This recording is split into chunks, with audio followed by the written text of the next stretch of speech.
നമസ്കാരം. ഒരു Onam get ready with me in office ആയാലോ? കമാൺ. ആദ്യം തന്നെ ബേസ് ആയിട്ട് ഒരു ഫേസ് സിറം അപ്ലൈ ചെയ്യുക, ദെൻ മസാജ് ചെയ്യുക till it absorbs your skin. ഇനി അടുത്തായിട്ടാണ് സൺസ്ക്രീൻ. പുറത്ത് നല്ല വെയിലാണ് guys, so we need to apply sunscreen. ഇങ്ങനെ ഡോട്ട് ആയിട്ട് അപ്ലൈ ചെയ്യുക, ദെൻ മസാജ് ചെയ്യുക, ഡൺ. അടുത്തതാണ് ലിപ് ബാം. ഞാനിവിടെ യൂസ് ചെയ്യുന്നത് ഹിമാലയൻ്റെ normal lip ബാമാണ്.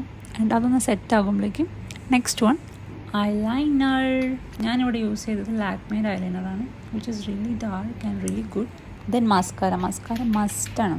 As you can see the difference. Mascara ഉള്ളതും ഇല്ലാത്തതും ഭയങ്കര ഡിഫറൻസ് തരുന്നുണ്ട്. എന്തോ മറന്ന പോലെ. ബ്ലഷ് കിട്ടിപ്പോയി, കമോൺ. അടുത്തതാണ് ബ്ലഷ് ഇല്ലാതെ വേറെ ഒരു പരിപാടിയില്ല guys. 1 2 3 flip. Then lip liner, lipstick, finally costume change. അങ്ങനെ അറിയുന്ന ഓരോ ഹെയർ സ്റ്റൈലും മാറി ട്രൈ ചെയ്ത് ഒന്നും നടക്കാതായപ്പോൾ. And this is my final look guys. I hope you like this video. Okay bye. ഞാൻ പോയി ഓണസദ്യ കഴിച്ചിട്ട് വരാം.